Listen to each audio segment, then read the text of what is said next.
Hey, and welcome. Depression is often misunderstood.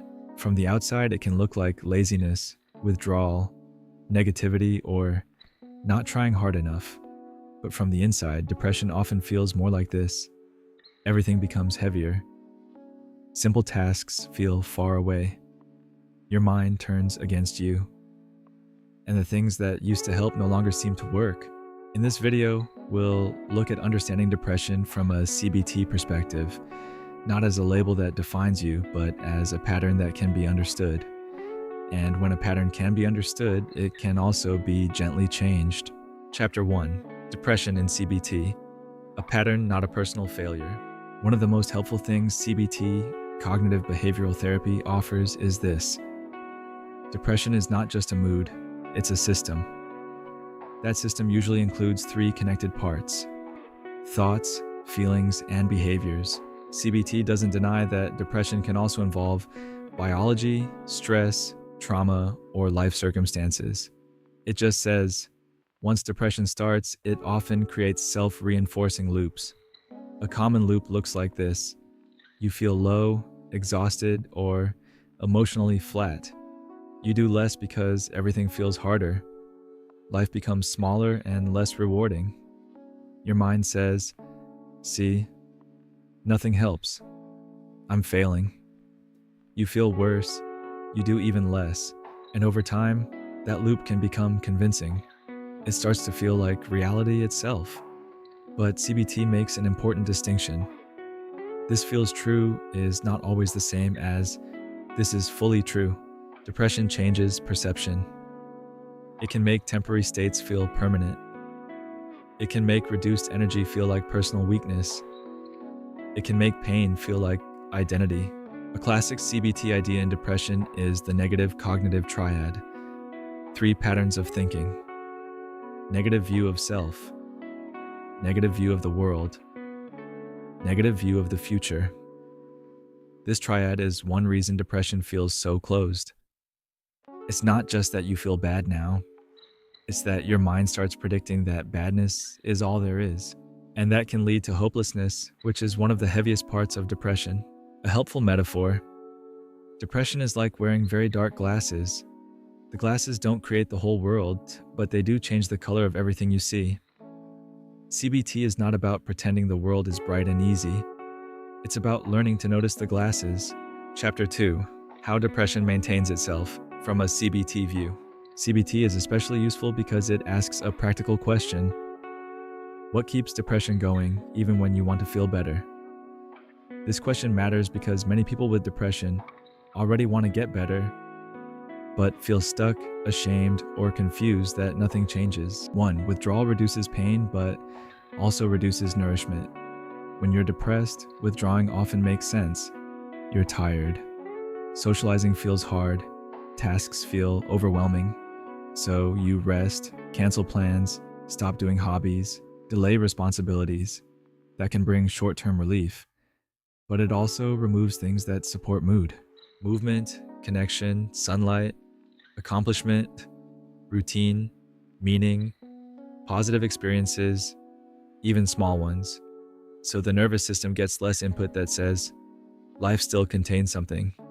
This is why CBT often emphasizes behavioral activation, not because activity magically cures depression, but because depression tends to shrink life, and shrinking life usually deepens depression. 2. Rumination feels like problem solving, but keeps you stuck. Rumination is one of depression's favorite strategies. It sounds like, why am I like this? What's wrong with me? How did I mess everything up? What if I never get better?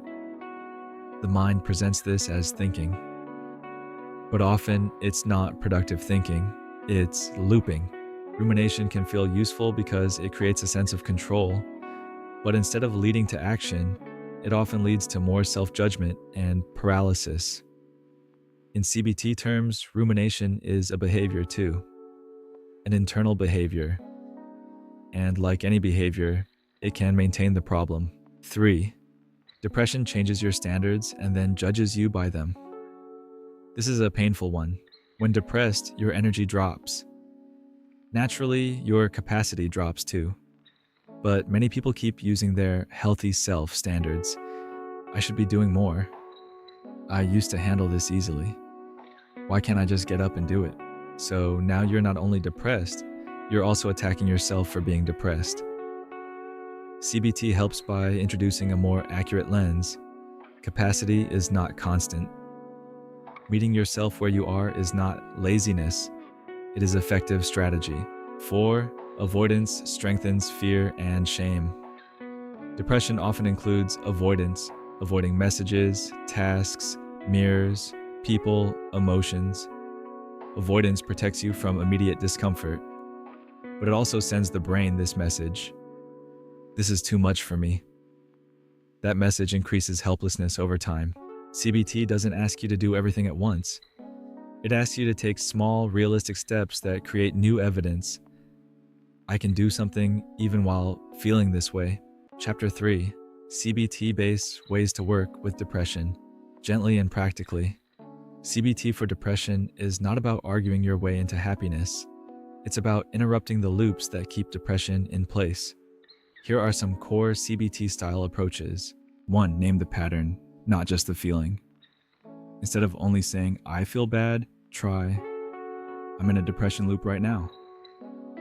My mind is using the negative triad. This is rumination. This is avoidance. This creates distance. It reminds you, this is a pattern happening in you, not the total truth about you. 2. Start with behavior before waiting for motivation. A key CBT insight. Action often comes before motivation, not after. Depression says, wait until you feel better, then act. CBT says, take one small action and let action help shift mood. This is behavioral activation. Examples: get out of bed and open the curtains. Take a 5-minute walk, shower, make tea, send one message, wash one plate, sit outside for 3 minutes. These sound small because they are small. That's the point. Small actions are not too small when your system is heavy. They are how momentum returns. 3. Work with thoughts using gentle realism. CBT does not require fake positivity. If your mind says nothing will ever improve, you don't have to force everything is amazing. Try a balanced response. Depression is making the future look closed. I don't know the future from this mood. Things are hard right now and change is still possible. My thoughts are not neutral when I'm depressed. This is not denial. It is cognitive honesty. 4. Reduce rumination by shifting to action or grounding. When you notice rumination, ask, is this helping me solve something or is this looping? If it's looping, choose a redirect. Write down the thought once, stand up and move. Name 5 things you can see. Do one concrete task, call someone safe, set a 10-minute thinking time later, and return to the present. The goal is not to never think. It's to stop feeding the loop. 5. Use by compassionate scaling. When depressed, normal goals can feel impossible. CBT works better when tasks are scaled to current capacity. Instead of clean the apartment, try clear one surface, exercise, try walk to the corner, fix my life, try make today 5% easier. This protects you from the shame spiral. Goal too big, cannot do it, self-attack, deeper depression. Scaled goals create success experiences. Success experiences create energy. Energy makes the next step easier. 6. Rebuild structure before waiting for clarity. Depression often disrupts time. Days blur, sleep shifts, routines collapse. A simple CBT-informed support is gentle structure. Wake time range, meals at roughly regular times, one morning anchor, one afternoon task, one evening wind down. Structure doesn't solve everything, but it reduces chaos, and less chaos means less load on a tired mind. 7. Reach for support early, not only at crisis point. CBT is powerful, but depression can be serious. Sometimes what helps most is a combination. Therapy, medical support, social connection, practical help, nervous system regulation, rest, and routine. Asking for help is not proof that you failed to cope. It is often the healthiest move in the entire process. From a CBT perspective, depression is not a moral flaw. It's a pattern of thoughts, feelings, and behaviors that can become self-reinforcing, especially under stress, pain, isolation, or exhaustion. And that matters because patterns can be worked with. Not always quickly, not always easily, but gently, step by step, with real tools. If you're in depression right now, you do not need to be positive. You do not need to fix your whole life this week. You may only need one thing today, one small action that interrupts the loop. Open the curtain. Drink water. Send the message. Take the walk. Ask for help. Small steps are not small in depression. Sometimes they are the beginning of coming back to yourself. Are there specific topics you're interested in or a particular question you'd like answered in your life? Let me know in the comments. Subscribe now and join me on your journey toward more clarity and inner strength.